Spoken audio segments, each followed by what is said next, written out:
It does go deep. Inevitably it goes deep. We haven't spoken about poo, which is amazing, because normally within 10 minutes that seems to be the thing. Hey everyone, I'm Ruena. I'm a new alt solo artist, and you are listening to or watching the Chronicles of Podcast with Jamie and Tom.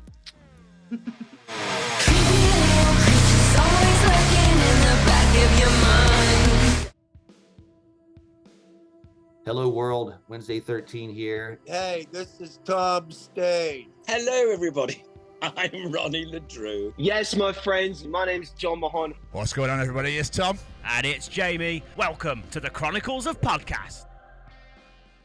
Ladies and gentlemen, theys and thems, this week we are back with a very special guest. Cast your mind back to 2024, when I may have put someone on the spot demanding new music.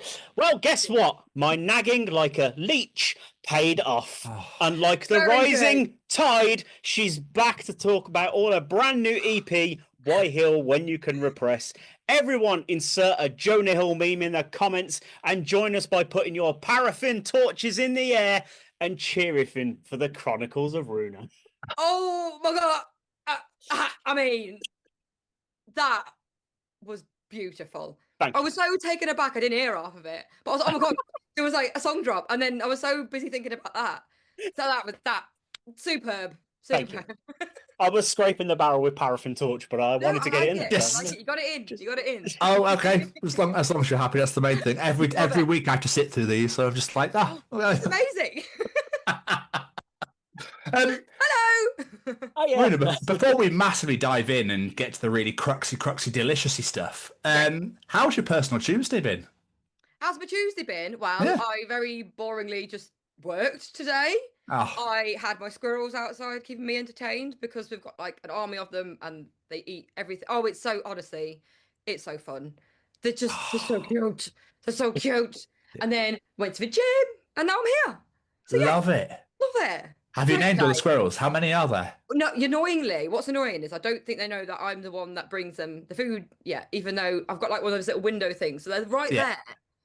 And yet, as soon as I go outside, they're off. So I need to do some more outdoor training with them because I will get one in my hand.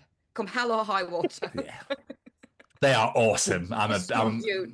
I can't When wait to they hear go more like about this, the little hands, I can't. it. Kills me.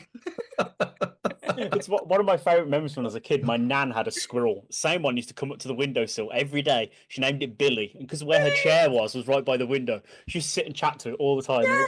I love that Really? memory. The squirrels are great. So They're cute. They're so lovely. cute. They're so lovely. So yeah, that was my day. Good Love day. it. What about I your like it. days? What have you been up to? Same, Ruena. I've been at work Yeah. all fucking day. Yeah. What's it like? Just- Got to earn a fucking living, ain't we? Exactly. It's work at the end of the day. So I can't really say that. I'm signed off sick, so I can't really say that. Oh, But there we are. there we are. There we are. I mean, I wish I was at work. I'm sick of staring at the same four walls, but you know, there we Yeah, are. yeah. Well, I work from home, so I do get quite cabin fever, I must say. Hence, squirrel obsessions and them being my friends.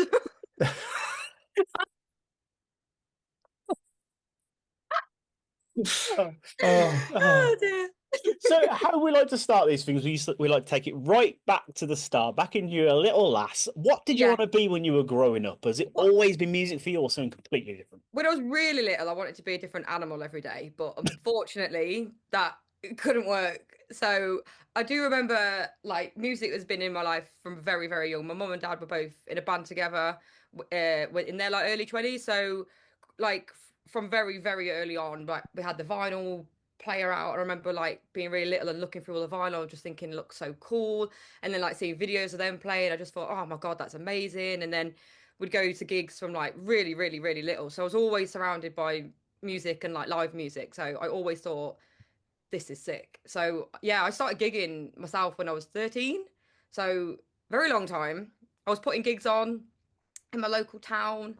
Yeah, so it's been a long journey. That's amazing. Playing gigs at 13. Fair play. Yeah. what's what music? What band? Oh my god, my words are falling. What sort of music was your parents' band? What did they play? What did they do? Think it was like what would it have been? I guess it was kind of like not punky, but kind of mixture. I guess like a bit punky, but also like a bit more melodic. I don't really know because there's not that many recordings of it. Okay. But it looked fun. Anyway, they had fun, so that was the main thing. I They had love all that. sorts. My dad played a bit of saxophone in it, and Oh, yeah, it was also. But he mainly wanted to do it because he liked doing the sound. Because like back then, you took your own PA, and he loved doing the PA basically. So we kind of ended up being in the band. That's awesome. Yeah. I just want to hear punk with saxophones I now. know. That sounds incredible. I was going to ask where that love for like the alternative side of music came from, but I'm guessing from your parents from that. Yeah, like I grew up on alternative music. Like my mum was a massive like Bowie fan, so I loved and I still do love a lot of 70s. Like I'm such a 70s, 80s like core. I guess if I've ever want to like chill out or drive or anything, I'll kind of always go back to 70s, and that's the kind of music I like. But then I don't know when I started liking like really heavy. I think I was quite like a weird teenager, I guess, for whatever reason, I don't know. And then all the, the emo and the I hate life kind of sneaks in.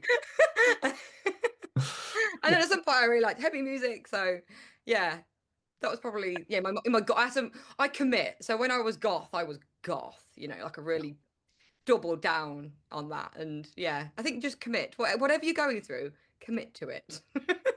I think we all had a goth phase, don't worry. Oh, yeah. I had a leather trench coat and the weird trousers with the tassels and all that crap at one point. Don't pretend you haven't got it still. Part of me wishes I did. I won't lie. There's that little part of me that wishes I The still had Neo them. coat of everyone's dreams. just walk around, be like, life is pain. Like a paid no understands me, honestly. Everyone's turned to Edgar Allan Poe for some reason for like a good few years. I'm Yeah, a raven.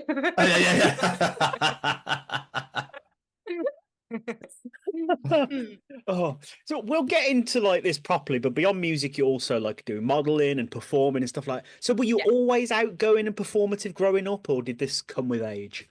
I think so. I think I can't remember a time where I haven't wanted to be like an idiot on stage. In all honesty, I just can't. Like, I guess I kind of like. I think if I could have been on stage any earlier than 13, I would have. I know I used to do a lot of school performances and I don't know whatever was going on, I would have done.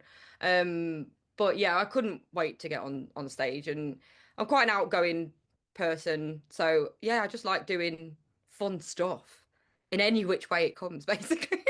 Fair play. So how did you go from being a fan of music to wanting to play music then? Like I said, I think where I grew up, I'm from a little town called Nuneaton. It's not that little, but and we had you know what, when I tell people like what my childhood was like, some people are like, that is like insane. We had such a cool scene growing up, and I don't think, like, I'm so lucky that I grew up, I think, where I did and with the friends I did, because gigs were everywhere. Everyone went to gigs. Everyone went to this club called like the Caddy Club, which burnt down, I think. But like, and it was a snapshot in time where we all went from like 13 onwards, and there was like an 8-year-old serving you, and it was just honestly, What the fuck? I think his family, like, I don't know, ran it, but I remember distinctly being like 14 and like an actual child pulling a pint, and I was a child. But it was very like, it was gigs all the time. Every weekend there was a gig, and then I started putting gigs on and booking bands, and like it was just all, I can't genuinely remember a time where it just wasn't part of my life. It was just always there. Like when I was seeing some of the bigger kids and the older teens playing, I was like, that's just so cool. I can't wait till that's me. And yeah, I just always been there, kind of. Yeah, I don't remember pre-13. Yeah. Life started at 13. It was so long ago. I'm not even that far from Nuneaton in Birmingham. How fucking backwards is that gap? Mate, honestly, it was just a snapshot in time that I'm so glad I was in, because it was just chaos in the best. I mean, looking back, it's like not great because there was a lot of underage drinking, but I kind of got out of my system very early. Yeah, well, how should they learn though? I think that was seemed to be my parents' sort of way of dealing with it. It's just like, you're a twat, go ahead. Like, you're going to feel like shit tomorrow. Go forth and be a twat. And also, again, like looking back, my parents were so cool in the fact that like they knew we were good to drink and whatever. They knew we were going to want to hang around with all our friends, so they let us have a lot of mates around. We had a lot of house parties at our house, and my parents would just like go upstairs and be like, yeah, because they knew we were safe. Do you know what I mean? Like they weren't like, please drink alcohol, children. But they were like, but you know what I mean? I think because I'm like Italian, Polish, like alcohol, it never really was a taboo. We'd have wine at the table. Do you know what I mean? Like I wasn't really. I know when I went to uni, honestly, genuinely, I felt like, what have you lot been doing for the last 5 years? Because to me, I was like kind of a bit bored of drinking by then, and some people had never drank before, and I was like, what were you doing? I was having vodka instead of milk on my cereal when I was 13. What are you doing? See, it was a wild time. I still can't wrap my head around an 8-year-old pulling pints. It's just honestly, sat there. Just burned into her brain. It was so funny. And because where we live, it's like there's a lot of quarries, and like so there'd be a lot of like just parties and like with massive bonfires, and just it was feral. I would say our upbringing was quite feral in the best way. I genuinely wouldn't change it for the world. I think it shapes you. I love being around, just mess and chaos and people, and it was just fun. Like I had a really fun upbringing. Awesome. It's awesome. So it sounds like with the 8-year-old serving, it's like an adult tuck shop. Yes. Yeah. Yeah. I think that's what clubs should have now. Tuck shops. I think that's what's missing. I think that's what people want. Yeah. Yeah, 100%. Nothing better in the middle of a night out. Just go and get some 10p sweets. Just fucking great. Yeah, exactly. Oh. So, what was it that drew you to the bass then? So my dad had my dad's friend was a bass player. So my mum and dad weren't in a band anymore from like that I remember. It was when they were in their 20s and whatever. But their friends still like were, and they used to take me to go and see his band, and he was a bassist. So I just thought that's cool, and and it really is that simple. Because a lot of people jump to guitars quite quickly, aren't they? That's normally where everyone starts. I think I did start on guitar because I went to a little Catholic school, and bless one of my teachers, he gave like free guitar lessons as long as it was hymns. But I learned like all the chords, so get your Kumbaya out, But he taught music for free, which was amazing. Do you know what I mean? So I did play guitar. So I still play guitar a bit, but like I think when I saw bass, I just thought, God, that's cool. Like it's so groove, and because he was like in a funk band, so I initially started learning like slap and funk, and I just thought, God, this is just such a cool instrument, and yeah, I guess. And so I think for my 13th birthday, I got my bass, which I still play now. I've changed the strings once or twice, but it's still there. It's over there. Bless it. That's awesome. I love that about instruments, though. As long as you keep them up to date, replace the strings and look after them, they will last. God knows how long. Forever. Exactly. I mean, when I had it set up not that long ago, the guy was like, "Christ, this warps." But I've been playing it. Great, just tune it. It's fine. Sentimental. It's fine. Exactly. So one thing that I always get really intrigued by when it comes to vocalists. Yeah. When did you discover you can sing? Was this like an in the shower moment? You're like, hey, I'm fucking pretty good at this. You know what? I've got absolutely no idea. I don't remember when I wanted to be a singer. I remember when I wanted to be a performer. And by that, I mean, because I think when I was about 14, 15, I saw Velvet Revolver and Scott Weiland, and he was strutting about like this, like I was like, oh my, enamored. I was like, you are so cool the way you like command a stage. And I remember thinking like, I want to be like that. I want to like fucking run and go mental and just like interact. And I remember that being a very like, I want to do that. But I was obviously already playing for years before that. So honestly, I don't know. I think I've always liked writing. I think it's funny. I was, like I say, I had a quite chaotic upbringing, but I was very studious. I was quite a geek as well. And I think I quite like writing, creative writing. And I think in little school, I probably did like poetry competitions and stuff. So I felt like I always wrote lyrics. And I guess then, the tying in with the music, then.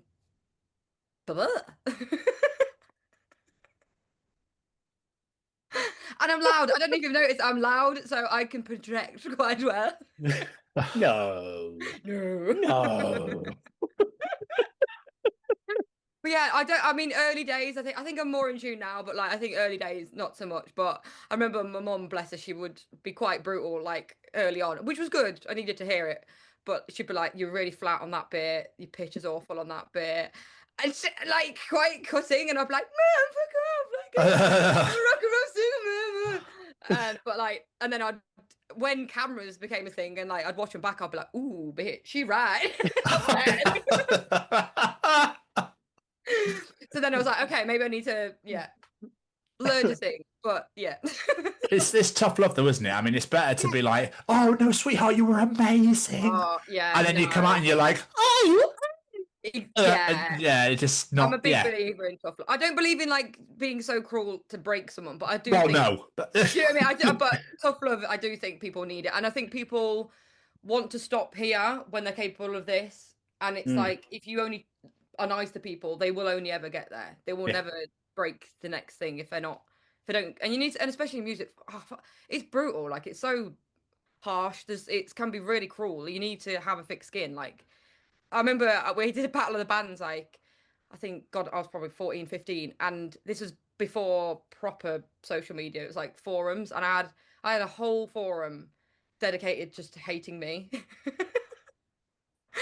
And it was like I was either like 14 or 15, and basically I think it started. Okay, a girl started it, and in the end she private messaged me and apologized. Basically, her band didn't get through and mine did, and it was just tearing me apart. And it was like adults, anyone from teenagers to adults, just slagging me off like over and over and over again. And I was like, "The fuck, like, why?" And then like my dad was always like, "Don't reply, don't. That's what they want. Just ignore it. Just ignore it." But it's really hard because I was reading like a lot of like horrible things, and then in the end, like it's just going on for so long. And in the end, I just wrote like, so I think we got through one round, we didn't win, but even like months after, it was still, I don't know how long after, people were still talking about me, and I was like, well, I didn't even win, and you're still talking about me, so I must have done something right. So yeah. Oh, that jealousy. Oh, that jealousy. It smells delicious. Yeah. I'll just continue living rent-free in your head. Exactly. Anyway, back to what we were. So, obviously, you came onto my radar when I saw you playing with Delilah Bon. And I sort of fell down the rabbit hole of the whole band, and I discovered Kamikaze, which is obviously why I decided to harass you at trees. But I was going to ask like what your music career looked like before you were working with Delilah, but apparently you didn't bloody stop since the age of 13. Well, I think so. I did. So while I was at uni, like my first music job was doing the Guns N' Roses tribute, which I still do every now and then. But I was like, I don't know, 19. And that was like my first like job in music, and we toured every weekend, like gigged every weekend. So that was amazing. Like I remember being like one of the only people at uni like earning money and like being able to buy my bass rig, which again I've still got now because buy well, you don't need to buy again. And so that was like my first. And then then I was living in Essex. Then I had my own bands for a bit, and then I moved back to the Midlands. And then I'll be honest, when I moved back to the Midlands, I kind of struggled for a bit because I didn't really know anyone again, and I was like I kind of felt like on my own. So there was a few years where I didn't play at all, and then I think Gav from the Guns tribute, like the Guns N' Roses, he was like, "Oh, we need a depth. Are you free?" I was like, "Fuck yeah, wicked!" And then as I did that, and I was like, "Oh my god, why am I doing this, man? I love this so much." Like just so then I started stepping a bit more. And then just starting bands again. I mean, I started some bands that ended up being in London, even though I was in the Midlands, just to like, because I kind of knew more people there. And then so, yeah, I kind of like, I've gigged for that long. There's been times where I didn't gig at all. And then sometimes I didn't gig that much. But like, I do love session bass. And it's something that I will always want to do, no matter like having, so I took time out to like start my own music journey, like my solo journey, because like genuinely with work and depping, and there just wasn't time genuinely to give it the time that it needed. But I'll always love, playing bass. It's not something that I've like packed in sort of forever kind of thing. Definitely will always want to do that. So I'm sure like next year, maybe, hopefully, because I love playing gigs. It's like, it is my favorite thing to do. If I could play all year, that would be amazing. So it would be. You know where I am. So, people have probably become quite more familiar with you because of the work you did Yes. with Delilah. How did that come about? How did you end up working with her? We met at a gig. Can't remember. She was, I think it was like a Ginger Wildheart birthday bash. I think this is going back. This was like 7, 8 years ago. Can't remember. Ages ago. Anyway, and we just met there. Just really hit it off, and then just became like best friends. And then she was obviously in Hands of Gretel then, and yeah, we were just mates. And then she was around my house at some point and was talking about starting a new solo project because she wanted to explore like new genres and stuff. And I took her out on my kayak because you gotta get as you do inflatable one on my local canal, which was just brown water. And she was like, "Are we going in there?" I was like, "Yeah, what do you think?" And yeah, we were just like kayaking away. And then she was like, "Oh yeah, no, I do want to do like live shows at some point." I was like, "Oh, if you ever want a bass player." She was like, "Oh my god, would you really?" I was like nervous to ask in case she'd like say no, but because I'd already like imagined you in it and this, that, and the other. And then yeah, so it was just like inevitable, really.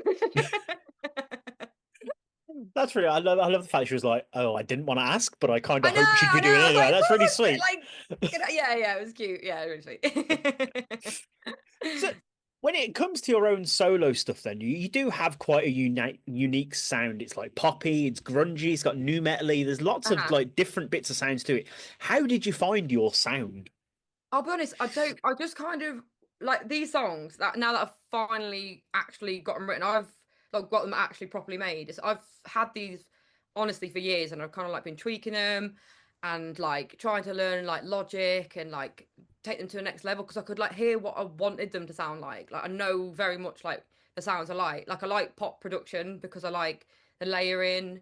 I like catchy choruses, but then I love like say new metal and grungy vibes. That's I think like I'm very grungy like at my core, and so I guess I don't know. I think I kind of got my demos to a certain level. Like when I first released Kamikaze, I'd done that myself. I'd produced it myself, and then like I think a year and a half after it was out, Spotify it got added to like a bot playlist, and then Spotify took it down, and because they were like, "You've paid for a bot playlist." I was like, firstly, if I was going to pay for a bot playlist, wouldn't it have been a year and a half ago when I released it? I don't even listen to this song now. Like I forgot it was there. And if I did, I think I'd want more than like 100 listens. And it was just, so they took it down, and they said, "Oh, you got to ask your distribution," which was DistroKid at the time. So I messaged them, and they were said speak to Spotify. Spotify said speak to them. Blah blah blah blah blah. Long story short, there is nothing you can do about it if Spotify just decides to take a song down. So, but in a way, it was kind of good because, like looking back, like it was fine, but it wasn't like what I knew it could be. But I just was so desperate to get music out, and I think as well, like being a solo musician, it's really hard to like take a punt on yourself and think you're actually worth spending money on. Do you know what I mean? Like when you're in a band, like you've got at least 2, 3, 4 other people that are in it. Are like, yes, this is great. Let's do this. Let's all put, a couple $100 in, get this recording done or whatever. When it's just you going like, I'm going to go to a professional and spend my money on me, it's really daunting.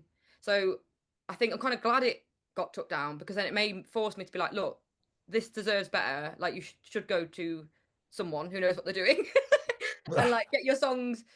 Because I got to the point with them where I was like, I can really hear what I want them to sound like. I can't get them over the line. Like, and I don't have the time to learn how. So I ended up, it was really weird actually. I followed, so Luke Target is who produced it, and he's done like Sophie Barral and Ren, and so I kind of knew of him through them. And weird, so it's one of those fatey things I think as well, like because obviously there's loads of producers out there, and I'd kind of had him on my radar for a bit, and I'd like drafted an email to him on my phone, and I was going to send it that night, and the day I was going to send it, I think I'd put a story up about my like camper van, and he messaged me about like, "Oh, do you know how often do you go in your camper van?" I was like, how weird, the day I write a message to send you when I followed him for years, is the day you message me about a camper van. And I feel like things like that to me are quite like, not fate, but I think, yeah, okay, that's weird that that's happened on that day. And I'm so glad I went with him because he was literally, I would just describe sounds like, I want it to sound like a dystopian robot going through a Berlin nightclub. And he'd be like, I got ya. And he would find these soundscape noises and like, because I always wanted to have, I love sci-fi and I want to like world build. So like if you like listen on headphones, there's so much like layerage going on and like atmosphere and stuff. And it's just like, brilliant. So I'm glad it's like worked out the way it did because, you know, I might not have got to that point maybe if it didn't get took down. So yeah, it's like the universe just opened itself up and went, there you are, Ruena. It's your time. Exactly. And it was saying, Ruena, babes, you can do better than this. Like, go to a professional. Phenomenal. If that's what the universe's voice is like, then I'm going to be so happy. I lived in Essex for a while, so every now and then I go a little bit Essex, babe. So it's fine. Also, I change accent every 3 minutes. So I'm actually amazed I've managed to stay in one so long during this. Your lyrics, though, are they very personal to you, or do you? It's like because you love sci-fi so much. Like, do you sometimes put a bit of a story in there as well, or what's your go-to? Like lyrically, always really personal. I would say, like, yeah, all my songs are really personal. They're all stuff. I would say this album for me. It's why it's called Why Heal When You Can Repress, because it's like it's all the shit I've just bottled down for years and I've just buried and not dealt with, and I genuinely feel like I couldn't write any more new music until I get these kind of feelings feelings out. And so they're all pretty bleak in terms of subject matter. You know, it's all about abuse and, you know, eating disorders. It's got all the fun things you want, but to me it's very cathartic to actually, music to me is the way I find music so cathartic. Like, you know, you can listen to a song and if it resonates with you, because you can, you know, music's great in the way that it can be a very personal story to that person, but it can resonate with you in your life and whatever you're going through, which I think is one of the best things about music. So it's been really nice having people message me, especially like girls and stuff, saying that like it meant a lot to them and like they've been through XYZ and it's helped them, because that's, to me, that's such a, if that can help, if anything our music I make can help and like help someone through something, that to me is like, that's the goal, really. But also have, you know, it's good to like rage and cathart and like get it out. And I think this whole EP is about that, about just like actually getting it out is important. Yeah, I mean, so when you write, is it writing obviously helps, but when obviously you're on stage and you're performing it, is that almost some sort of like your own therapy in a way? Yeah, definitely. And it always has been because obviously this is very new, like as a solo artist, I'm very, very new.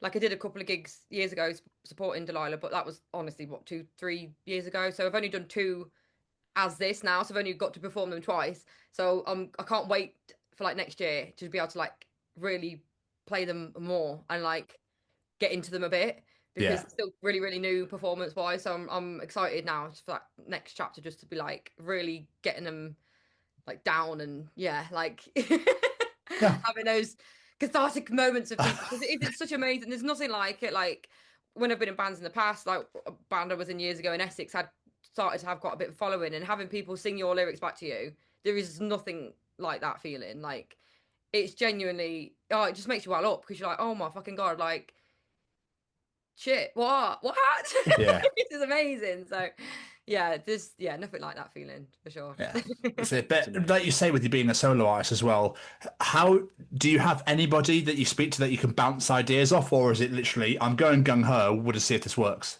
This is the one thing I will say I find hard about being solo, is it is lonely. I will say it is lonely. I've always been in bands, so being a solo artist, it's weird. I'm like, what do you think about this? I don't know. What do you think about this? I think it's all right. And it is quite lonely. And I do miss the rapport of like having, I love like all my songs I've wrote myself, like all parts of it. And I'm really proud of that because I'm really happy with them. But like, I guess you do miss that. You miss that rapport with people, like being able to have, you know, you can record into your computer and then play over it all you want, but there's nothing like that magic when you play with someone. Yeah. And like you're just jamming it out and then something happens and you're like, oh my God, that's beautiful. Like I do miss that. I will, and I don't know, I'm happy being a solo artist because I like, these are my songs and it's my time and my journey kind of thing. But yeah, that I will say that's the difficult bit. And I think anyone who's a solo musician probably does struggle with that as well. Like can get quite lonely. I see you've got like friends and family, like even your husband's in the music industry. But I suppose unless it's not their song, is it? So I suppose it's like it's not quite the same. I get what you mean. Exactly. Because like Tom's great. It's obviously he's in Haggard Cat and he drums for me, like live. But like I said, because then I write on my own. Like I don't write with him. Like so it is like so when we were like writing the songs for live. Because I love his drumming. It's like if you haven't heard Haggard Cat, people like check him out. They're amazing. Like he's very inventive and he does lots of cool little things. And so I was like, definitely for live. Like I want, when you do that cool thing like on the rim and like when you put that stuff on your hi hat. I love that shit. Like he does some really cool sound. He puts like a cymbal on his snare and it just sounds mint. And like, so there's that in the live thing. But yeah, in terms of actual songwriting, it's just little old me. And it normally starts with me like voice noting. Like I'm normally outside. I wrote most songs outside, either walking or like in nature somewhere. I would say most of my songs I write there, and it's always just me humming a melody or whatever, and then like writing my notes down, and then I go back. I like all my songs start lyric first. I would say, yeah. I might get the odd like riff. I'm like, I'll use that in a song at some point, but all of them are lyric melody first. Yeah. I love that. Obviously, you say you're out in nature, that's where you write most of your songs when you're literally just on your own with nothing else going on around you. Have you had any moments where you're like in most inappropriate situations and have gone, that's an amazing idea? Probably. I've done some very inappropriate things in my time. I mean, like asleep at 3 a.m. and you just wake up and go, yeah, I am. I'm always doing that. I'm always waking up middle of the night, like fuck no, need to write that down, and I will just go and write it down because you forget. My dreams are I'm a very happy, positive person, but my dreams are horrible. Sometimes like they're all about maiming and death and destruction. But I'm like, oh, that'd be a really cool visual idea. So I'm like, get up, quickly write that down. But then do you get up and go, why have I written that? What's that about? Oh, bad. Yeah. It's like I did so funny meme that was like intrusive thought, like when you like got your shopping list and then it's like some really dark lyric. Milk. Salad. Just wheedle that in there. I want to push a wheelbarrow up a chimney. What? Quite sure why. I kind of want to now. Would that work? That wouldn't fit. You wouldn't. Well, you'd only get, but then you can't go anywhere, can you? You'd be literally holding a wheelbarrow aloft. That's all you'd be doing. Really. Oh, a loft. Good word. I like that. Oh, thanks, mate. Holding it aloft. We're common in Birmingham. We don't say things like that. Up in the air, sorry, Bab. No, Bab. Get that yam up this loft. I have no idea what you just said. I didn't either, to be fair. Okay. As long as you get the word Bab in there, you've nailed it. It's fine. Yeah, Bab. I love a Bab. I love a Bab. Yeah. I do miss that, to be fair, not living in like the Midlands near a bit. Because like, Nuneaton, like say, it's kind of near. I do miss Bab. Nottingham people aren't so babby. They don't bab much. Not as a babby. They are still pet namey though, which is good. Because if you're Midlands Northern, you're a pet namey person. Do you know what I mean? So there's a lot of you love me darling, me pet, me darling, me duck, me sweetheart. There's a lot of that. So it's nice. You just reeled them all off. That was great. But obviously, we're talking about the EP Why Heal When You Can Repress. It came out the end of last month. Yeah. What's the feedback been like on it so far? It's honestly like been amazing. Genuinely, I'm really, like I say, I'm reading things about myself that I'm like, fucking hell, that's like almost like a proper thing. But it's genuinely, it's because I think when you put anything out into the world, you just assume everyone's gonna be horrible. You just do in this day and age. You just think, oh, everyone's gonna shit on it, or no one will care. And it's like, oh my god, people do care. people have bought me CDs.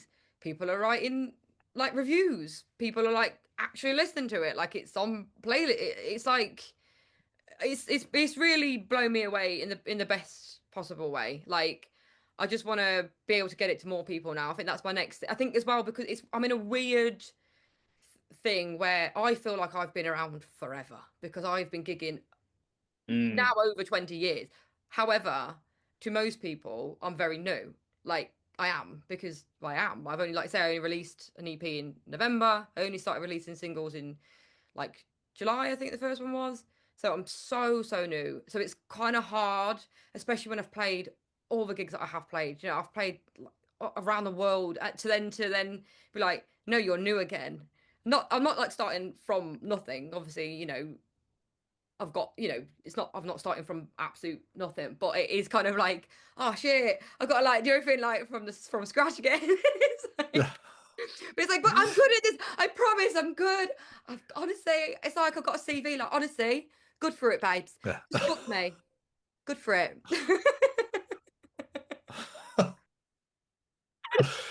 Did any of those songs push you out your comfort zone in any way? Did you want to achieve something you would never quite achieve? You said obviously you went and got it produced properly, but were there any certain like notes you wanted to hit or things that you hadn't done? You're like, this might work, it might not. Yeah, a few things. So I'd only ever done like fry screaming in my car. I'd never ever like I've shouted before and badly and like damaged my voice, but like I've fry screaming was very new and Luke was so good at it, and I was like, I can get it a little bit, and he was like, honestly, it's a lot different to what you think. It's so easy. Like you put so little effort in. You shouldn't be putting a lot of effort in. And now I know how to do it. I'm like, oh my God. Like it's just it's just this effect that you put on. I'm like, oh my God, this is sick. Oh, I feel like that noise I want to make, I can make it with my face. Great. So that was amazing. He was so good at like helping me coach that, and like because I was worried for a while that because I never lose my voice from singing. I lose it from just talking too much and just being a generally loud person. And I was worried that I had like vocal nodes, but I had an ENT not that long ago. And I haven't got nodes, which is great, but I do have something called muscle tension dysphonia, which basically means my muscles are too hench. And I need speech therapy, but like, because my vocal folds, the muscles are too tight, so they don't lie flat. So that's why I lose my voice often, because the muscles here are just too tight, and it's just from years of talking. But just talking too much. Oh, I don't know, like bad habits basically. So I'm scheduled in to get that. But where the hell was I going? No idea. I have no idea where I was going with that. Fry scream, but fry screaming's lovely. It's very gentle. It's very nice. And also, what else was new? Yeah, in the Tide. So the chorus is quite weird. It's kind of like what I describe as like Gaga meets Rammstein. And it's like, hey, Bruce. And I was like, I love weird things like that. But it felt very like, oh, is this a bit odd? But Luke was like, it's fucking wicked. Whack it on. I was like, yeah, right, whack it on. Yeah. To me, it was a bit like, oh, is it though? Because it's like, it's so hard to like do things that are a little bit weird, like that aren't like just typical sounds. And now I'm like, oh, actually, I love doing that. Can't wait to do more weird sounds. It's very choral, isn't it? It's quite choral, and it's again, it's something that just lives in here. It just, and then you can't get it out of your head. Yeah. You're welcome. I can testament to that because I know I told you this before in private. Like my 8-year-old daughter Olivia, when that song came out in the morning, I was like, "Oh yes, brand new single. Put it on while we're getting ready for the school run." And she's like, "What's this, Daddy?" I was like, "Oh, it's this." I was like, "She's like, can you add it to my playlist?" Oh, that's I was like, so "Okay." cute. And then as we're walking to school that day, she's going, "Yes, yes." She absolutely loves it. Conquer the children, you conquer the world. But she absolutely loves it. She absolutely loves it. Cute. Oh, like when I told her I was talking to you today, and she was like, "Can I stay up and say hello?" I was like, "No, go to bed." Oh, hello. In bed, wherever you are. But yeah, so it's like things like that. I'm glad. Like now, I've got more confidence to do things like that because it's like, again, being solo, I've only got myself. And there's plenty of other like ideas I've got that I haven't put out yet. That I'm like, you know what? Actually, now being with Luke, who's a great songwriter himself, and just being like having someone be like, yeah, it's fucking cool, just go for it. Like it's just, it does give you that like extra boost now. So I definitely feel so much more like confident going forward, because yeah, like I say, it's blown me away like how lovely and amazing people have been. Like it's just been so cool. I was going to say, because obviously you originally released Kamikaze and Glitch back in Glitch, 2022. So obviously there's a bit of a gap Fucking between. hell. But yeah, I'm good, mate. Before So releasing long new ago, isn't music. it? It's so long. That's how many years is that? What we in? What we in? 3 years. Almost in 26. So yeah, Not on the meal. This is so long. I can't believe it. I can't believe it. It's been 3 years. Unbelievable. Exactly. Yeah. No. That's that's mad. What was the question? I was going to Sorry. say, with such a gap, were you nervous about putting yourself out there again, or was it like yeah. a "there's a line, this is brand new" sort of thing? Well, in a way, I think because it had been that long, and like I said, I just didn't push it at all back then. I think, like, obviously, it's nice that people do remember that I did do something years ago, but I think there's enough new people that didn't maybe know that, so it did feel like it can be a new thing, which was good. But I think doing anything new is scary. Like it, especially like I say, like I feel like I've been a front person forever, but I haven't to most people. Like I know I have. I know what bands I've played in. I know that. Do you know what I mean? I know that. But like a lot of this stuff was pre like Instagram being a thing, and like, do you know what I mean? Like nobody knows that. So yeah, it's weird. Is it? I mean, like I say, it's a weird kind of feeling to feel like I've been here before, but also you don't know me. Do you feel like playing in Guns to Roses and like tribute acts, and obviously playing with Delilah? Do you feel that influenced you in any way with how you sound today? I don't think not sound wise. No, I think like my gigging experience and like playing and getting all that like live experience gave me a lot more like confidence in terms of like just confidence, I would say, because it's like, you know, you see people reacting to whatever you're doing, and it's just like, oh, this is amazing, and being part of, you know, big things, like it's cool, and it gives you like, you know what, I do deserve to be here. I do, you know, I do fit here. Like it definitely gave that. Sound wise, I wouldn't say like sound wise, because like I say, I feel like my sounds is a big mishmash of all the things I like, kind of thing. And more to come from the sounds of it as well.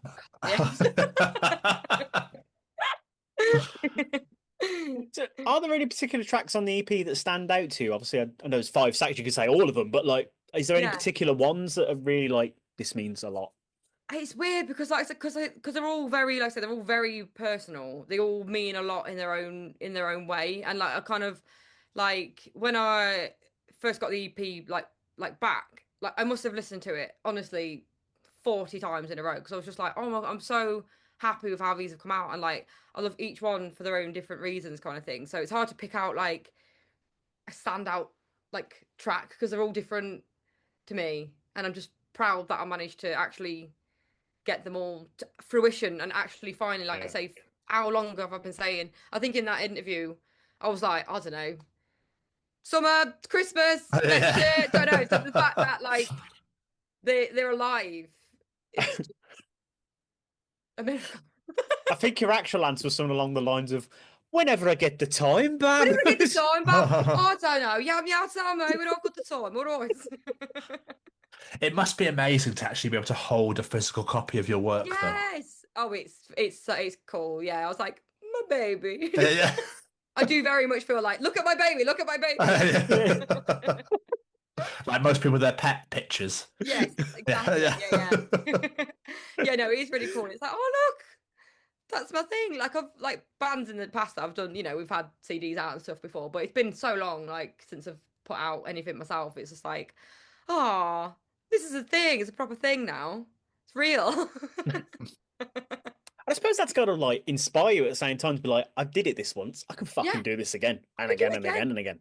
Exactly. I think the first time you do anything, it's the hard bit, isn't it? Like it's the unknown, and it's even like because this year, you know, as well as wanting to do my own music, I wanted to have a year more doing other things that I love doing as well. Like I love doing a lot of fitness things.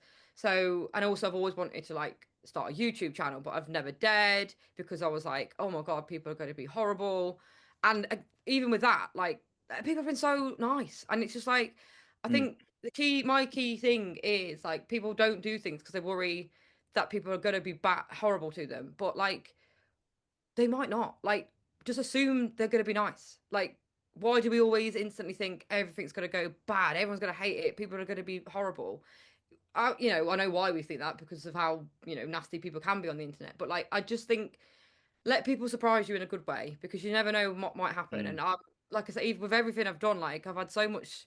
There's obviously the knobheads of the world, like there always will be with anything you do. But like overwhelmingly, people are nice, and I think that's been such a nice thing to learn. That overwhelmingly people are good.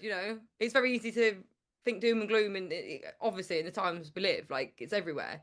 But like inherently, people are good and want, they're nice deep down. So put yourself out there. You might surprise yourself in a good way. Exactly. Yeah. And there's people that send their shitty comments where we're like, oh, well, I certainly told her. Exactly. Yeah. What are they doing? Wanking in the bedroom, bro. Parents' basement. Yeah. Oh, your music is shit. Do you know what? What are you, John, mate? I don't give a fuck.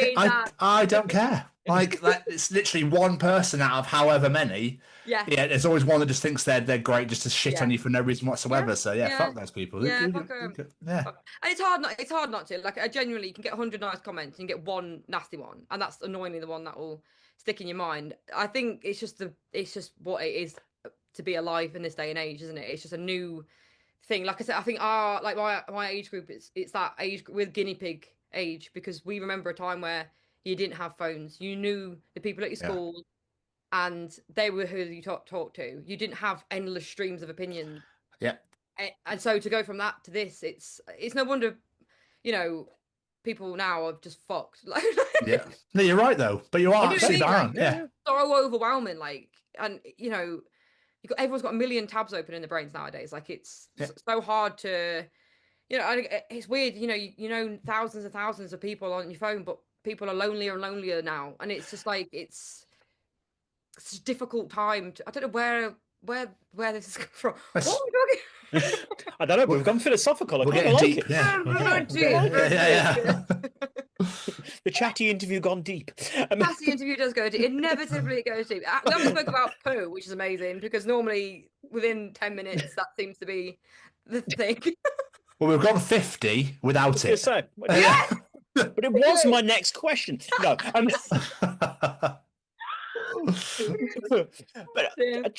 What I did mean to ask earlier, and I completely forgot, it's not poo related, don't worry. Where does the name come from for Ruena? Because obviously it's not your birth name, so where does that name come from? No, you know what? It genuinely was. I was like, right, I want a name for myself, like my own band name, effectively. And I was just like, what sounds do I like? And I think I always like Rue. I just like it. I just always thought it was nice.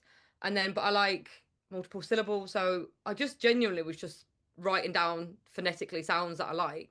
And then I came up with Ruena, and I was like, oh, it sounds a bit like, I like this. It's a kind of earthy sounding, and like people were like, oh yeah, it's a bit like wolfy. And like I said to my dad, he was like, yeah, that really suits you. I was like, oh, okay, well, Papa approve. So it's and it's like I think because I tried a few different ones and none really felt like me, but I was like, oh no, that feels like me, like enough of a. So I think when you're like trying to create your own brand effectively, you got to imagine that you as an artist, you know what I mean? Like, and like to me, I was like, yeah, that kind of ties in with what I think visually, and so I just, if I could have spelt it without an E, believe me, I would have, because fuck me having to explain how to say it all the time. But Ruena with just a U was taken so many times, so I couldn't. So I was like, well, Rue's a word, like Rue the day, and in France, no problem. Everybody in France can pronounce it first time because it means road. So Rue, they say Rue all the time, so it's like excellent. So so that's basic. There's no like deep meaning, wasn't like written on my birthstone or anything like that. I once gazed into an amethyst, and you know what it told me? Exactly. None of that. I just like it. Yeah, that's cool. What? Just out of interest, what did you have previously? I was going to say, I got to know now. What did I have previously? I briefly had a hedgehog called Laika, so I was debating having Laika for a bit. But then I was like, she's dead, and I don't. What?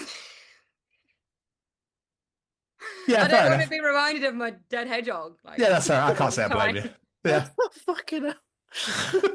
I don't want my music career to end up like my hedgehog, dead. Exactly. I can't have that. Dead, very, very dead. So that was only the really. I think there wasn't many like actual like yeah. There was only that was one that was a potential, but yeah, no. I kind of like it, but It's not cute, the fact that it but reminds you. dead, Yeah, so- yeah. I do love the fact in your Instagram bio you've got it on how to pronounce Ruena. Yes, That really yeah. makes me laugh. Yeah, but even then, it's still most people don't. And I wish like the little dot was like more readily available on the keyboard. It isn't, because then I like the little. I don't like a dot at the bottom. I like the dot in the middle, but that's not a common Oh, I see what you're saying. thing. So, Oh yeah. yeah. You know what I mean? So I can't have that. What about the hyphen? What about the line? I don't like the line. It's too gappy. Okay. Okay. Do you know what I mean? It's a bit gappy. Yeah, that's fair. That's fair enough. I don't want it to be like Ruena. Do you know what I mean? Like, Yeah, first name yeah. Ru, second name Nah. It's Ruena. But gappy. That's it. Yeah. So if the powers that be can make the middle dot, I don't even know what it's called. What's the middle dot? Has it got a I name? don't have a clue. It's like a bullet point, effectively. Yeah. That I think- works. And, Bullet yeah. point, But annoyingly, again, when you put it in writing, it puts too much space either side of it. And because I'm a graphic designer, like that pisses me off. Like, Yeah. I need to try that in. I'm like, nah, in. So I can't.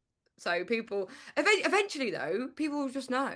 You know, the people have weird names all the time, and eventually, people just know. Yeah, exactly. I'm new, and it's fine. I'll just go Ruena. Simple. Well, I did have someone tell me I was wrong before though, and I was like, "Bitch, I know my name. What? I made it." What do you She mean? was like, "No, it's Ruena." I was like, "No, it's Ruena." She's like, "No, it's Ruena." I was like, "It's my fucking name." I literally chose it. People are strange. What? People are I weird. don't understand. I don't get it. I was just, you're a bit like, why are you arguing with me? Yeah. What? I met you a minute ago. Was this in person as well? Yes. It's even better for some reason. I know. And I was just like, I'm sorry. She's like, no, it's Ruena. I was like, no, it's Ruena. She's like, no, it's Ruena. I was like, it's my name that I made up. It's Ruena. She's like, oh, well. I was like, there's no well about it. Unless she'd secretly called her band that Maybe. and was trying to get you to change it. I don't. That's the only logical explanation I can think of, other No, than well, sometimes there isn't, though, is there, to be honest? what a strange thing to argue with you about. I know. Of all the things, this what? It's like when I was in the bank once and I got locked out of my online banking because she tried to convince me when my birthday was. And I was like, and she was like, this is your customer, because your customer number's like your birthday, innit? Yeah. And she was like, no, yours is the 10th of December because that's your birthday. I was like, it categorically isn't my birthday. She's like, it is your birthday. That's why it's your number. I was like, it has never been my. And you know when you're like, how? Oh my god. Oh, mom. And she just wouldn't have it. She wouldn't have it. I got my ID out. She was like, well, I don't understand why it is that. I was like, Well, we're right. You're wrong. So I think we know when you were born. So regardless of what this documentation says, we know we're right. we're right. Yeah. Yeah. Oh my god. The Barclays Bank, for fuck's sake. Like, what do you mean? Exactly. I literally came in to pay. I was in a queue for the automatic machine thing to pay a tenner in or something ridiculous. And then they were like, oh, do you want to come to one of our advisors? They can help you. It'd be quicker. She logged me out my online banking, told me my different birthday. Literally destruction. Caused chaos, yeah. I ain't never going in one again. No, I won't be surprised if Barclays song comes out soon. I know. Yeah, you bastard. NatWest, actually. Oh, NatWest, motherfuckers, yeah. Yeah, and West rhymes with so many things. So. Just a cheeky little line somewhere out of nowhere. Everyone's like, what the fuck? And you're like, yeah, motherfuckers. You wronged me. And you will live to learn. I can't believe you don't know how to pronounce your own name or know your I know, birthday. it's bad, isn't utterly ridiculous. It is ridiculous. Just ridiculous. It oddly reminds me of when my sister applied for a Tesco Club card way back when you had to actually write it out. Her name's Emily. It came back with Flumina. Flumina. You know the common name Flumina. Flumina, yeah. Like, what? Like, you know, that common name. Oh, just remember, because my family's like Italian. My nonna had to fill in, like, online, on the phone, sorry. She lived on Northumberland Avenue. Yeah. And but to her, it was Cumberland Avenue. Like, Yeah. Cumberland. And she got a letter with Cumberland. Oh, we died. It was just like, oh, no. You can imagine someone's gone there and gone, yeah, I've got no idea. I'm just going to have to guess. Yeah. I used to do her online shopping for her, and she would like write phonetically in Italian what she wanted, and only I could understand it. And like, because it wasn't English. She never learned to write English, so she just wrote phonetically the English sounds, which to me made sense. But like, I'd show people the shopping list, and they'd be like, "The fuck is any of this?" And I'm like, just read it with a little bit of an Italian accent, and it's the code. It's like the incredible, incredible fucking Da Vinci Code over here. Code for milk and she bread. Sounds like a legend. I bet the cooking the food was unreal. She's like so small. So cute. I can imagine the food though. I can't. Literally, honestly, nothing like it. Yeah. I feel like I'm going to go to the professional thing now and then bring it back to what we were actually talking about. Yeah. Told you I would waffle. We love it. But not only have you like written and recorded all this music, you've also directed and edited the music videos and everything. Recorded them in your house for the Paraffin one. Designed the costumes, everything. How important is it to you to have that creative control over the whole vision of what Ruena is? I think that is very important to me because, like I said, because my job is design. I do like graphic design, but also animation and video editing and videography. So like, it is my job. So like, I'm very particular about it. I know what I want it to look like, and I enjoy it. Like, I love that part of it. To me, like, it is just such an. And honestly, if I had more free time and money, my music, I would make such big bloody music videos. Like, I've got so many ideas that are just beyond my, annoyingly funding. But like Paraffin, we did literally in the house. We gutted the entire living room purely just because it was like, well, okay, I want to make a video. I need to make like a weird little creepy dark room scene. How do we do that? Okay, I can. You just got to think, what can you do? Whenever you've got a limit, whether you genuinely, you could, if you think about it, make a really good video on your phone, if that's what you've got. I'm such a believer in like anti-gatekeeping. Like, anyone can make art, anybody can. And like, don't get me wrong, there's times to go to professional, like, I've got a skill set that I've done this job for 20 years. You know what I mean? I'm very quick at it and blah, blah, blah, blah, blah. But like, if you've got a vision and you can bring it to life, like, just, think, okay, I want that to be like that. Maybe if I shine that light on a bit of tinfoil, that reflects in a certain way. Just experiment and create, however you can create, especially being a musician nowadays. God knows you've got a million and one things you have to spend your money on, like, if you want people to hear anything, you've got your ads, you've got this, you've got that. So if you have a vision, just make it happen. Like, just, like, you can create so much yourself. Like, you really, really can. If you're like, hire a camera for a day. You don't even have to own a camera. If you want a proper camera, you can hire them for a day. Like, possibilities are endless. Exactly. So like, to me, creating the visuals I love it just like so much. Because the Tide is very simple but effective. You used a beach. Yeah. And literally the only thing I think was the creature thing behind you on stilts. Yes. Yeah. Yeah. Yeah. Like, simple but effective. Simple but effective. Exactly. So for that, because like, I wanted a very, very bleak setting. I wanted like basically nothing. If I could have filmed it on like Mars or something, like. Oh, yeah. Not that Mars is bleak. I don't know you, Mars. I'm sorry. You might be beautiful. Like,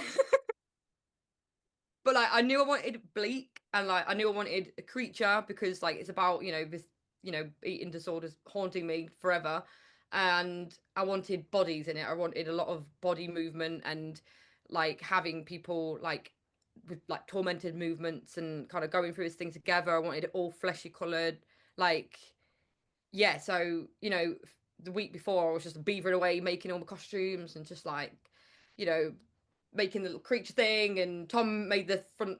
Gem already had the stilt because she like does performing.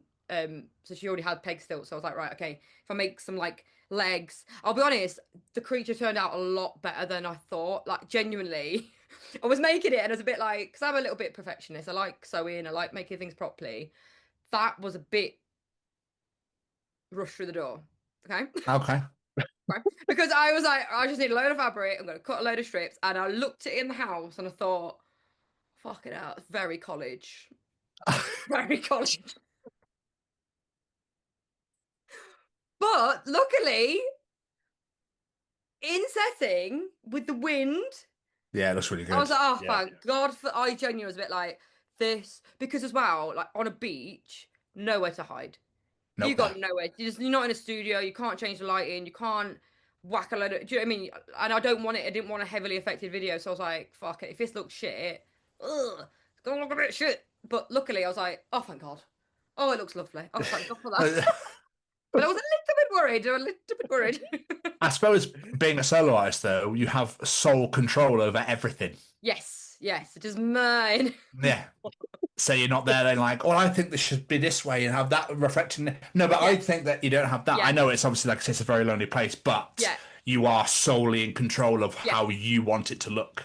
Yes, exactly. And I love that, especially visually, because like I say, it is something that, it is my job. It's what I love. I'm very passionate about it, and I know what I want.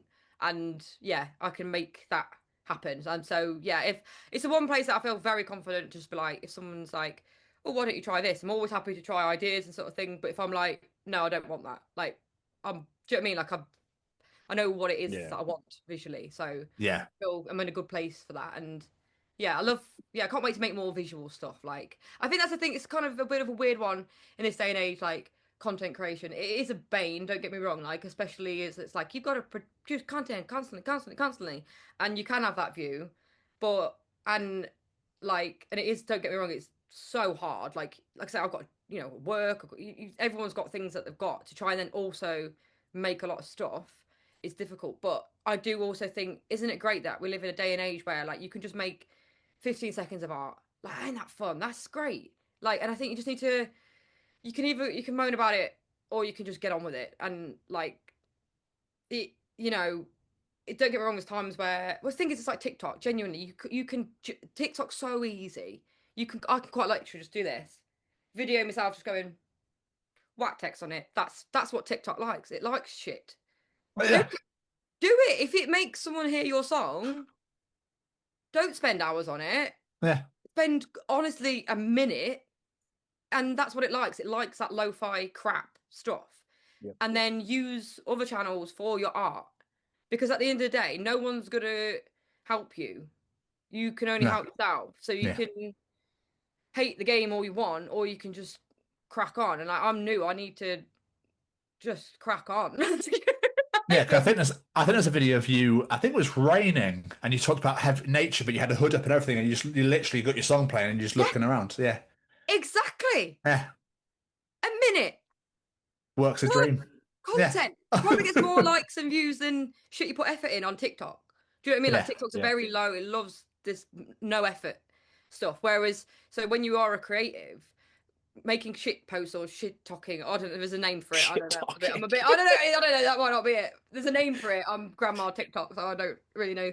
But there's I get why people don't want to do that. I get it. But at the same time, if you walking outside makes someone listen to your music that might not have heard it before, what's the harm? Like, yeah, exactly. You got to use the tools that you can, haven't you? Like, and then like I say, use YouTube or Instagram's better for more high quality stuff. Like, use the different platforms for your art. Like, everything's got a place and stuff, and just got to use the system, really, haven't you? Until God forbid someone bites. But what really, really helps is when you know how to press stop at the end of a video. Fuck no! How? How? I forget. And as well, I forget every time I go to do a hand-free video. I forget I don't know how to stop the fucking thing. I still don't know. I don't know how. So it's just, I'll say my message and it's like, oh, fuck. Yeah. I am pressing it so much. And it just doesn't, I don't know if it's just my phone. Does yours stop? Why When does you it press stop? stop. Does yours stop? No, I do. I am. I was fucking howling watching that video. It's when the fact I messaged you went, why don't you just trim the end of it? You're like, you can do that? I didn't know you could do that. No, honestly, for someone who basically works in advertising and marketing, I know. Oh god, I can't do that much work. It's appalling. I really should know better. Fucking incredible. But I don't know. Maybe my phone maybe it just likes making a fool of me because it just does not stop. It just does. I need to just basically have a minute's worth of speech prepared because the inevitable will happen. I cannot stop. We'll blame the phone. It's fine. Blame phone. Blame Blame tech. phone. Blame tech. Phone. Not me. Not me. No. Obviously, we spoke earlier about the couple of live shows that you did in support of the EP. How were those? Yeah, really fun. Like, so it was just London and Nottingham, and yeah, again, like people came. It was great. Like it was cool.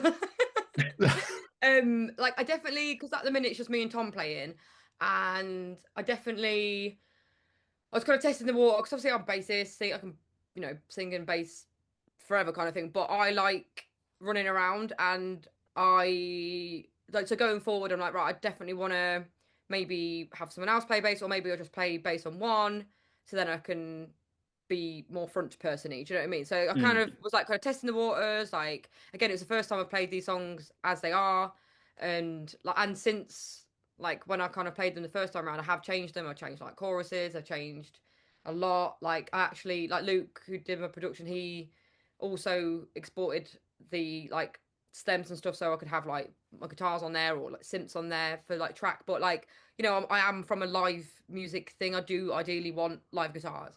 Live, yeah. I want that. So that will be a future thing. But it was great just to like actually just be playing, and it was like it's weird, I don't really get that nervous playing anymore, but I definitely was a bit nervous the first night because it was like, I think because the Nottingham, like the sound in Nottingham was like wicked, like it was massive and it sounded really loud, but in London it was really quiet and like the tracks weren't loud. Do you know what I mean? And that can throw you a bit. So I was a bit like, oh god, like this needs to be louder, and it kind of like I was a bit like, oh fucking hell, like it feels really quiet. But then the Nottingham one, I was like, oh shit, okay, yeah, no, that sounds big, cool, happier. But yeah, don't know what the question was. Just how did the shows go? That's that. How did the shows go? Yes, fun, great, can't wait to do more of them. I suppose not to get mushy as well, but to share that moment with your husband as well, having him there supporting, that must have been amazing as well. Yeah, it's so cute. It's so sweet, like having him there, and he is the biggest supporter. He's so, I genuinely have struck gold with him. He's just a diamond. I've never known anyone as selfless as him, and he's always got my back. He's always got my corner, and he plays like a demon, so it's great to have. It's a great name to have, I'll be honest. It's a great name. So, do you know what I mean? You're doing well there. But speaking of live shows as well, when we've spoken before, you've said your dream is to play 2000 Trees. Is that still the case? Is that the goal? I've emailed, so I've not heard back yet. So if you're watching, babes, if you want to just DM me. Come on, James. Come on, James. Again, I'm good for it. Honestly, I've done it twice. Our wedding, we basically built trees in the garden, like our wedding. Love that. The forest stage, because we've got a lovely garden, and Tom built the pagoda, and I was like, this is basically trees, isn't it? We had our own tribute festival at a wedding. What more do you want, James? Come on. What more do you want? But it's just so cool, like playing in the woods. Like it's such a magical place. I love that festival. It's such a cool festival. Yeah. So that would be. You never know. You never know. If you're watching, James, holla. But this is the thing, because I've got no one. I'm the one doing all the emailing and doing all the, like, I don't know if I need to like don a pseudonym for my manager and be like, yes, this is, I don't know, Dave Clifton. I was Do going you to know what I say mean? use your Because I feel real like- name, but Dave Yeah. Clifton is so much better. Why not? And then just be like, do you know what I mean? No, because I think you feel a little bit like, hello, this is my band, please like it. It feels very like, yeah, you feel a little bit like your first band at school again, kind of thing. I think when someone's emailing on your behalf, you kind of separate from it, so you don't quite feel so like, oh, you know what I mean? Like I do that know what you side mean, is yeah. quite nerve wracking. And but again, I've got to that point. Don't ask, don't get. Like I'm just gonna apply to everything, email everybody, and hopefully get some. I've got a. I can't say what it is, but I have got a confirmation for next year, which is amazing. Can't say, but I'm so happy about it. It's sick. So there's at least that, so that's cool. So yeah, hopefully we can get a few more in. That'd be great. So I was going to say, like, looking at the future, where do you see Ruena going in the future? Do you have plans on the horizon, full-length album, tour, whatever it may be? Do you have things you're aiming to do? Yeah, I definitely touring. I love, like I say, I love live. Live is my happy place. I think like I would love to get on like a good. Well, everyone would love to get on like a really good support of someone like in a similar genre and just be able to like, because like I say, it's just what I mean. It feels weird because I've played so many gigs. I want to be there, like, but I know it don't happen like that overnight. Like I know it don't. So I want to play as much as I can. And like Tom was saying, is like just play anything at the minute. Like just play small shows again, because again you need to learn like how this is gonna sound and how we want it to sound. And like I say, like having played with just us two, I'm like, okay, I know I definitely do want more people on stage in the future. Blah blah blah blah blah. So yeah, next year I want to just try and gig as much as I can. I think because it's just the thing I love most. I will record again at some point, but I don't know if it'll be an album or like maybe just some singles.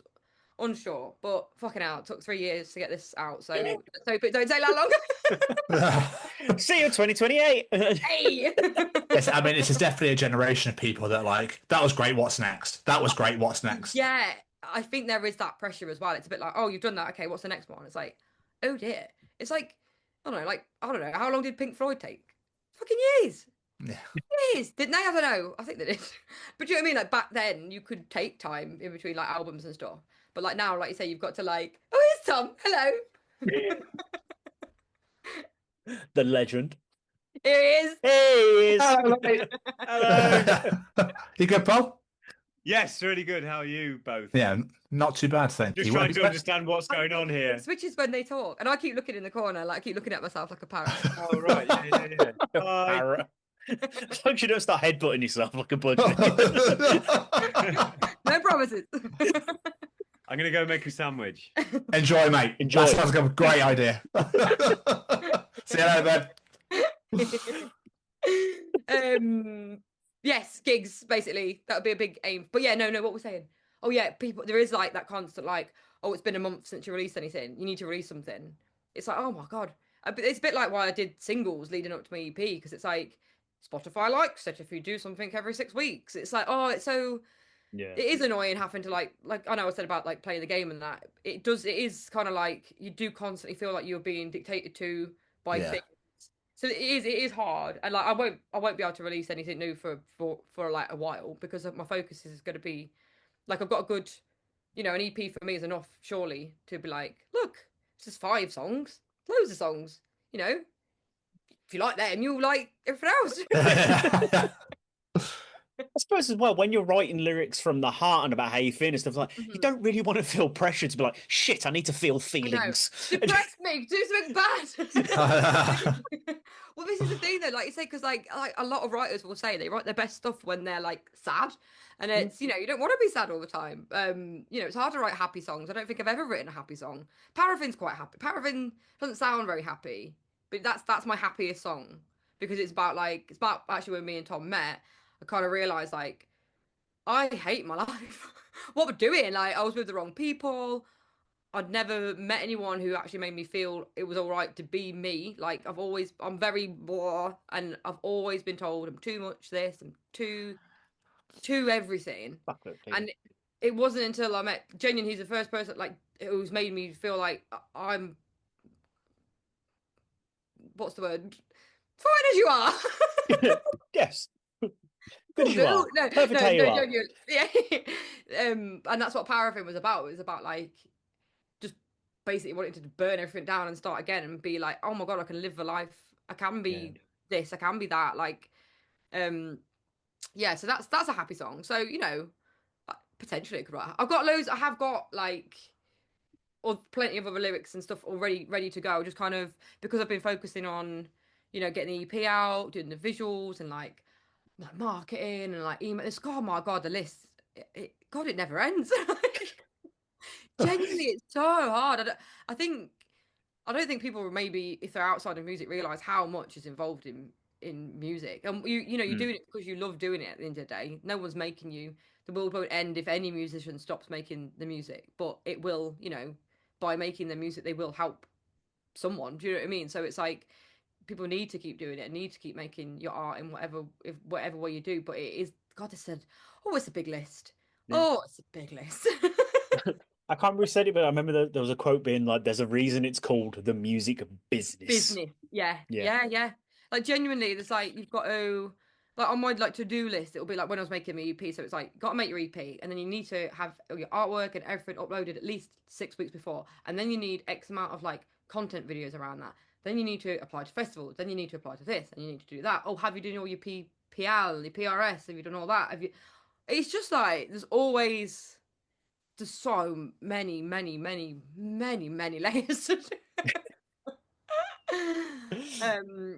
But it's great. So.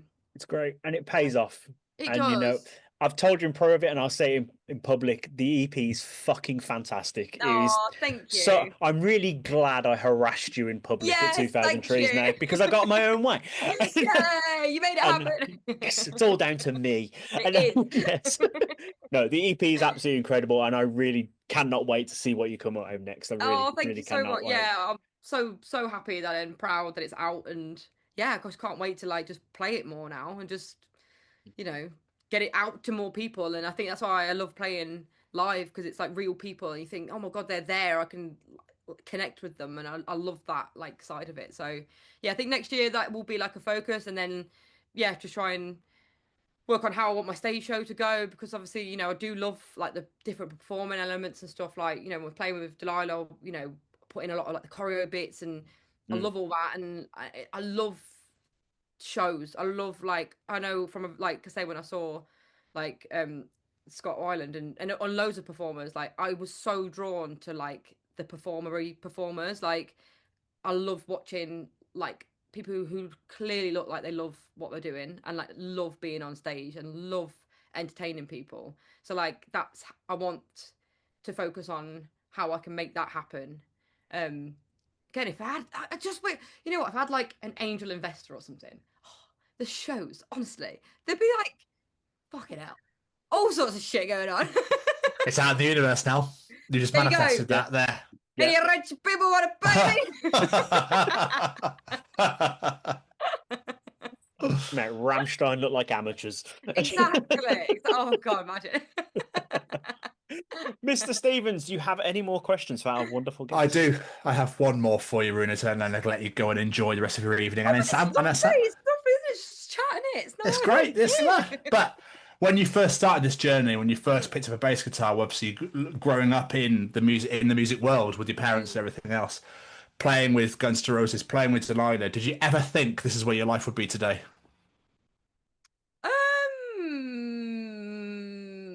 What, when I was like little?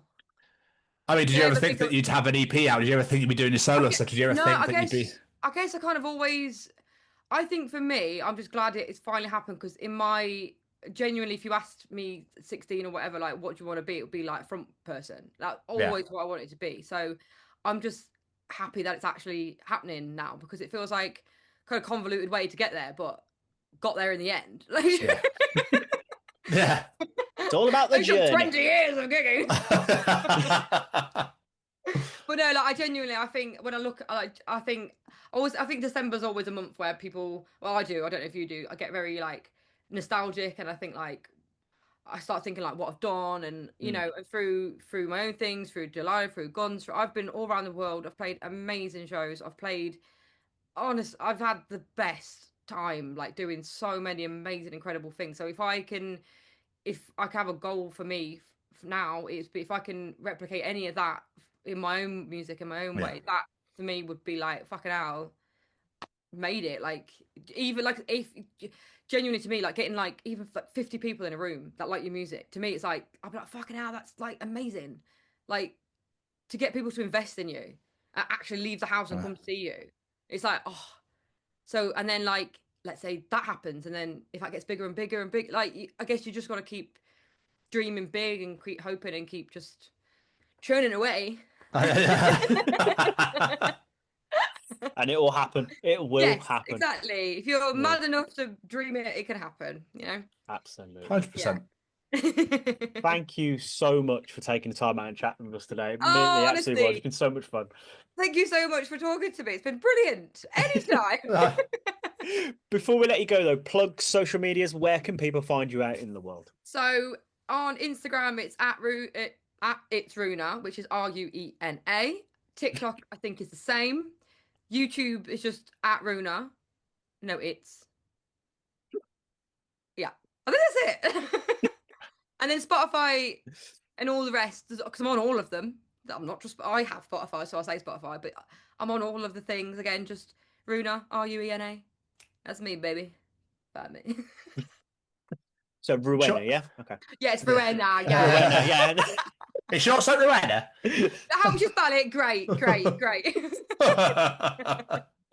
Believe me, the day whoever Ruena is on Spotify takes her fucking profile down, I am coming for you. Thank you so much. It's been so much fun. We massively appreciate your time. I've loved this chatty interview. And Pooh didn't come up once. Not once. Woo! Yay! So she runs downstairs. Tom, I didn't talk about Pooh. But we will definitely do this again. Yes, definitely. Right, well, have a lovely rest of your evening. Yeah, you too. You take care. Okay. See you soon. Thank you so much. Bye-bye.